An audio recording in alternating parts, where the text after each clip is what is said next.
Dudu, it's been a very emotional send-off, and Dumile Mateza has been laid to his final resting place right here at Fourways Memorial. And us, as the sporting fraternity, we tend to be a little bit selfish and think Dumile Mateza belonged only to us. But he belonged to so many South Africans, and one of those South Africans who's here to pay his respects is South African muso Zwai Bala. Zwai, certainly sad loss indeed. Yeah, it's been a painful moment.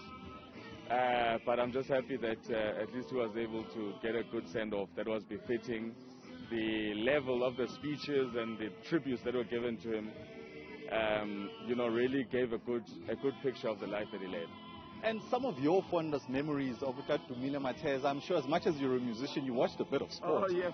Well, maybe just to follow on what you said, it really wasn't just about sport. In social circles, a lot of people will tell you that he loved to sing. So this is even before, say, Bala Brothers or anything. Whenever we just step in, be it at his home, he just burst into this tenor. But the one thing about him, he just would never stop singing. A lot of the speeches were said that about him. But I mean, for me, the stuff, the more you grow in the industry and especially communicating with people, that you start realizing other qualities about this man that you never took seriously when you were younger. But I mean, his zest for perfection and really the importance of research. I mean, like if in a Poland, like once if Poland fly half line is a ngapa. By the time those guys score, say 30 languages, there's 5, and that is really phenomenal. When we were growing up, we used to be so amused by, the way like we used to think, oh, that's so cool, but the more you go in and you start really looking at his level of work ethic, like the guy, he could be commentating like whatever a team and I'm a Nigerian, like he knows all the players, you know what I'm saying? So he really took himself seriously, and I think a lot of the people that are here today are respecting that and they are honoring him for a man of perfection. Now also as a family man and with friends and with things that are important to people. He's always there for people, dedicated his time to things that are good, and he really left a legacy, not just in the public space, but just as a man as well. And and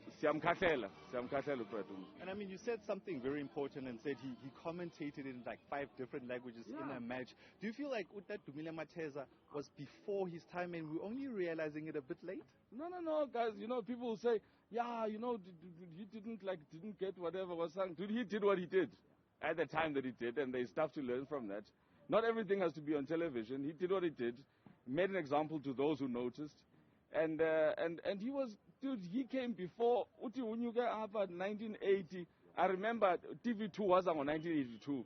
So it was at the beginning, and you never know how many people really, in real terms, were really inspired by him. Lunga Williams and all those guys. Those are guys that we used to watch on TV, and they may not have said anything, or because people don't say anything, or there's no award ceremony, it doesn't mean that the difference they didn't make.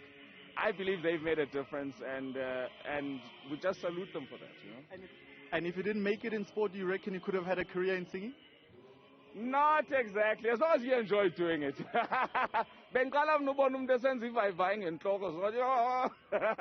But it was just wonderful, Absolutely wonderful. I mean, Dumile Mateza is being remembered as a multifaceted, multilingual South African who will be remembered from all corners of the country.